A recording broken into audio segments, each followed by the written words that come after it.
Bonjour, je m'appelle Ludvilla Mallet, je suis la fondatrice de la Ligue contre le viol conjugal et je suis une militante féministe et enfantiste qui a pu faire évoluer les choses en France, notamment sur la cause du viol conjugal.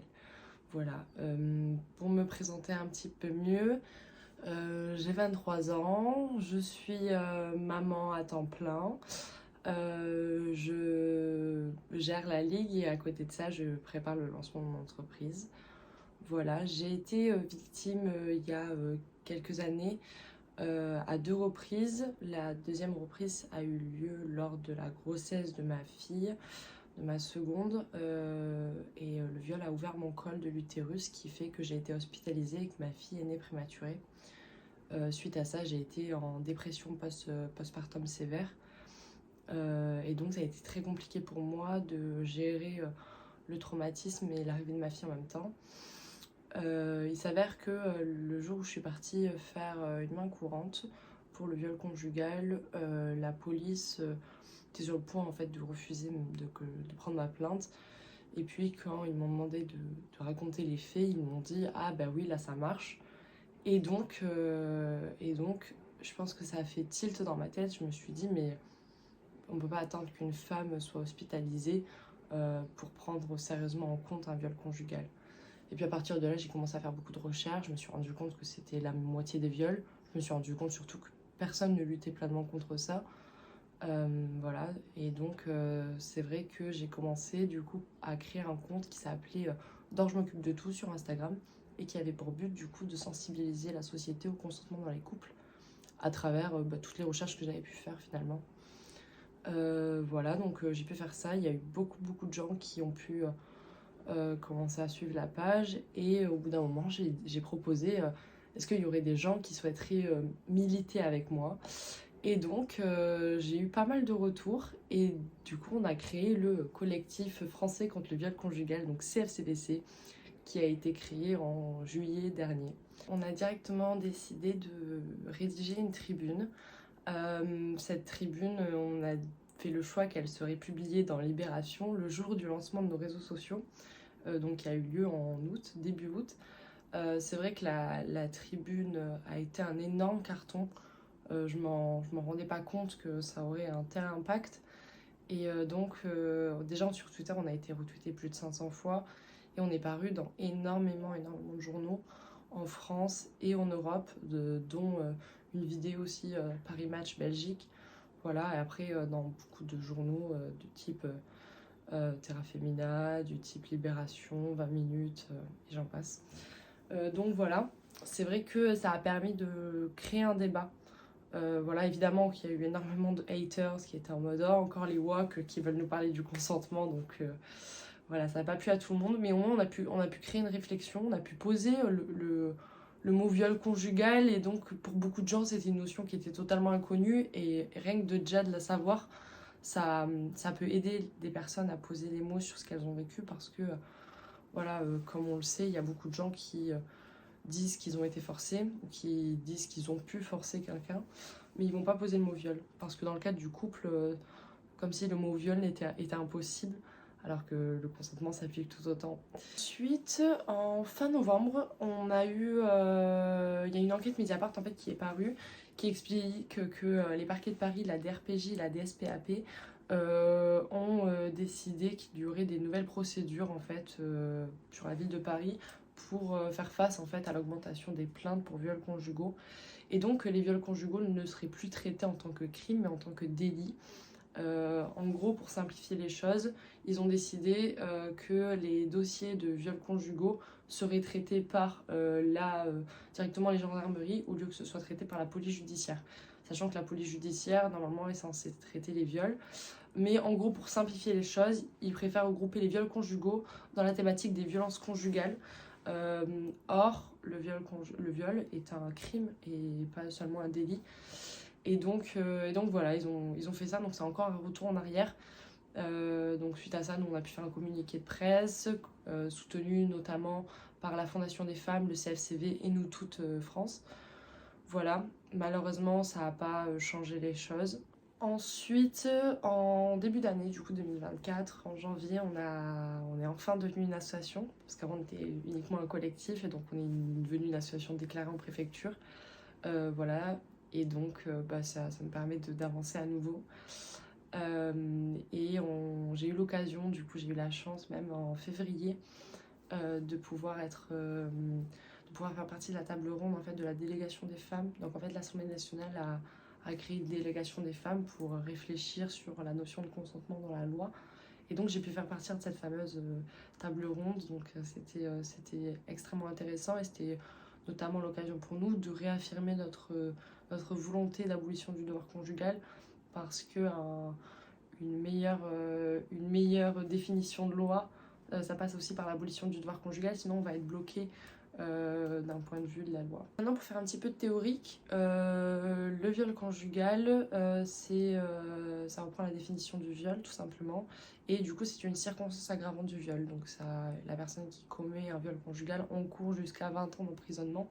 Évidemment dans les faits c'est pas du tout ce qui se passe. Dans les faits, on considère même que le viol conjugal est finalement une circonstance atténuante, vu que c'est dans le cadre du couple.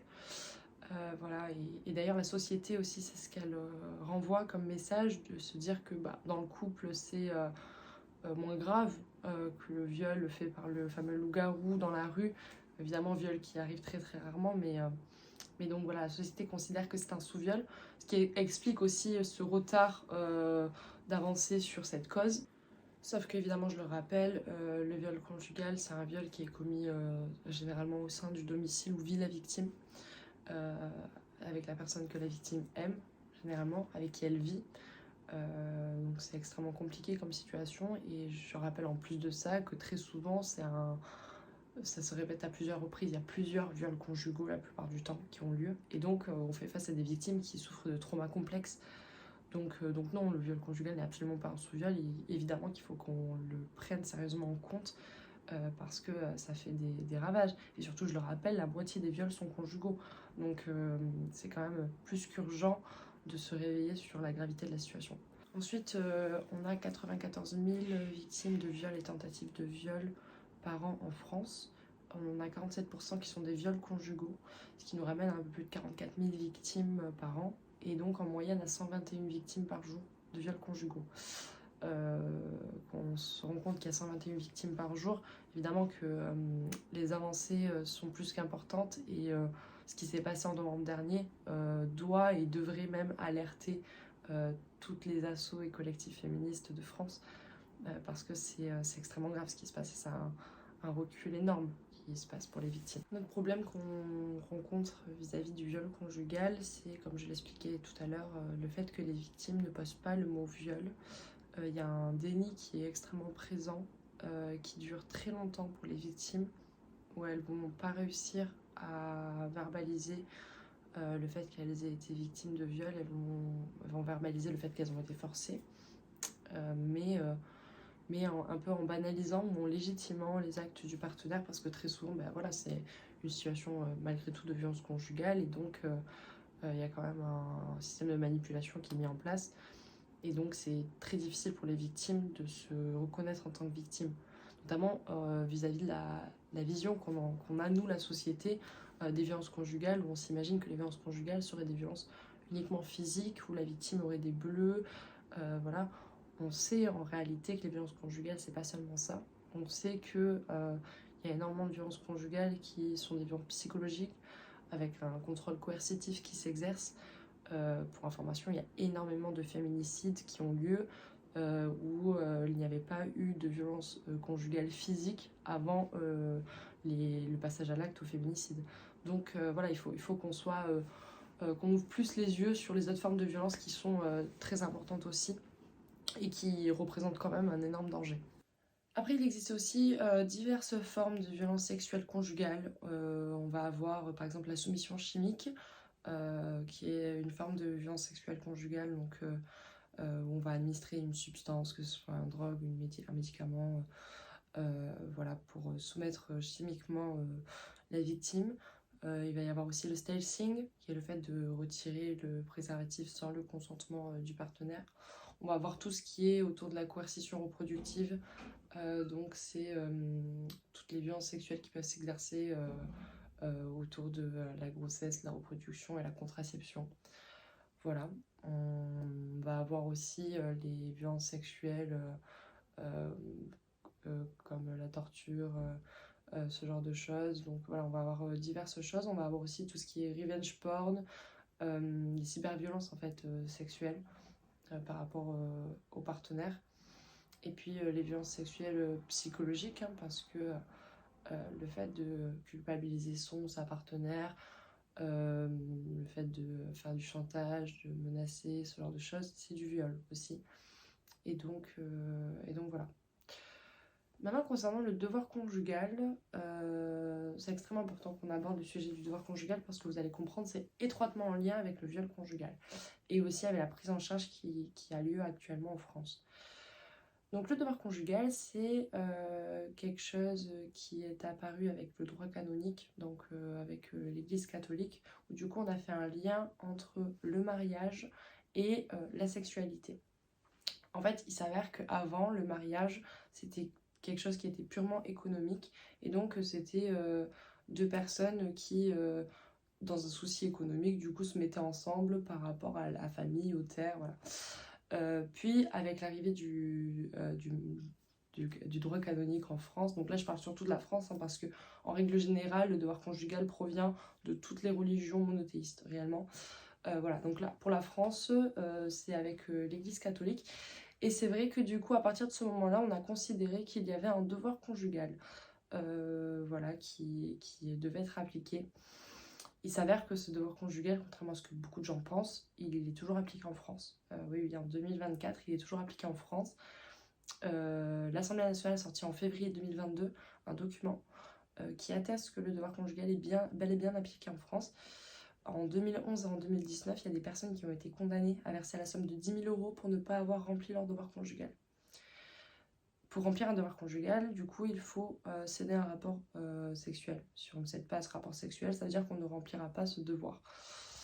Le fait de céder fait que ce n'est pas un consentement qui se dit éclairé, et donc par conséquent, c'est du viol. Donc on ne peut pas sérieusement appliquer en France le viol conjugal et appliquer à contrario aussi le devoir conjugal. Tant que on peut considérer que le corps d'une personne puisse être un devoir à un moment donné, on ne pourra pas correctement prendre en charge les victimes de viol en France. Et ça, c'est une réalité. Et donc, c'est aussi tout le message qu'on a pu faire passer lors de l'audition qu'on a eue pour la délégation des femmes. Maintenant, concernant la vision que la société en fait, notamment la société française, je pense que tout le monde a remarqué que depuis un an environ, on parle beaucoup plus de viol conjugal et de devoir conjugal. C'est parce que j'ai pu tirer la sonnette d'alarme en France sur le sujet. Et donc beaucoup de gens vont s'emparer du sujet. Et c'est vrai que ça peut être un sujet aussi énormément banalisé, notamment par des personnalités publiques, comme récemment Jazz Correa, qui banalisait totalement les violences sexuelles et qui recommandait carrément à une femme de remplir son devoir conjugal parce qu'un homme a des besoins. Une femme qui vient d'accoucher en plus de ça, parce que voilà, autant être à fond dans la débilité. Ensuite, on avait aussi Thibaut InShape qui avait invité une sexologue récemment, qui pareil avait tenu des propos très problématiques concernant le consentement au sein des couples. Voilà. Et puis on a évidemment Thaïs Descuffon qui s'en prend très régulièrement à ma cause concernant le devoir conjugal et les viols conjugaux. C'est vrai que dans la société c'est hyper banalisé. Je me souviens de Taïk qui il y a quelques temps avait sorti une chanson qui s'appelait Quand tu dors, qui était une chanson où il expliquait réellement à quel point ça l'excitait de coucher avec sa chérie quand elle dort. Chanson qui a été très critiquée heureusement, et du coup il a modifié les paroles. C'est extrêmement problématique, et il y a quelque chose qui est très banalisé dans la société, notamment dans la sphère médiatique aussi. Oui, un traitement médiatique qui est problématique, énormément problématique même, parce que très rarement on va voir les termes viols conjugaux. En réalité, la plupart du temps, on va dire que la personne a été victime de violences conjugales, et sexuelle. Voilà, où à d'autres moments, on va carrément voir que il y a eu viol entre conjoints. Donc c'est extrêmement difficile pour des victimes de voir des articles de presse avec écrit viol entre conjoints, parce que ce sont des personnes qui ont été victimes, qui ont été violées, et de voir que le traitement médiatique, on le transforme en quelque chose qui est mutuel, où les deux se sont violés entre eux, en in fine, et donc ça pose un problème.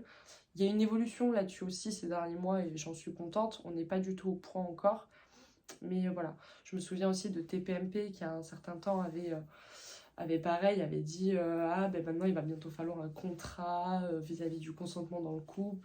C'est un espèce de contre-argument que j'ai pu beaucoup voir, notamment sur nos différentes médiatisations, dans les commentaires, où beaucoup de gens vont se moquer un petit peu de notre combat en disant bah, il faudrait donc un contrat entre les conjoints pour qu'ils disent j'ai bien consenti ou quoi. Non, pas du tout, il faut pas de contrat, comme il a jamais fallu de contrat pour des gens qui ne sont pas en couple. Non, par contre, s'assurer du consentement de la personne avec qui on a un rapport sexuel, ça évidemment, oui, c'est important. Pas besoin que ce soit sur un papier. Mais donc voilà, ça pose pas mal de soucis. Maintenant, pour revenir au sujet central finalement de cette conférence, le viol conjugal, c'est vraiment quelque chose qui est au centre de nos luttes. Pour la simple bonne raison que le viol conjugal, c'est un viol, c'est une violence sexuelle. C'est aussi une violence conjugale. C'est-à-dire que nous, membres de l'ASSO, on est obligés de énormément se renseigner pour être compétents sur ces deux thématiques-là. Parce qu'on a un pied dans l'un et dans l'autre.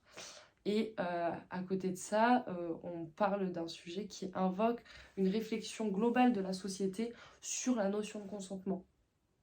Parce que tout le monde, du coup, est obligé de comprendre la réelle notion du consentement et de fait de se dire, elle s'applique partout, peu importe le contexte relationnel, c'est-à-dire que même dans le couple, elle s'applique. Et donc ça, c'est une évolution qui est hyper importante, notamment pour toutes les violences sexuelles au final.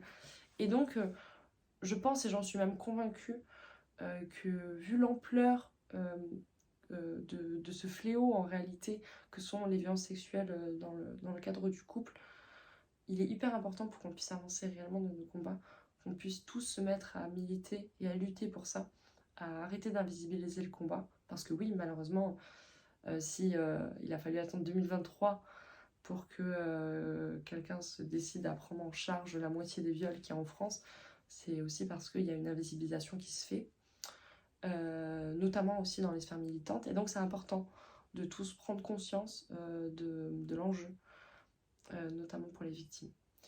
Voilà. Concernant l'aspect juridique, notre avocate dans l'association, c'est Madame Steyer, Isabelle Steyer, pour celles et ceux qui la connaissent.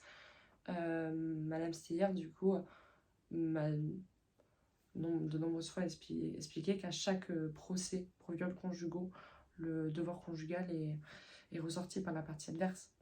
Et donc on ne pourra pas faire baisser les chiffres ou attendre un miracle tant qu'on n'aura pas réussi à abolir le devoir conjugal.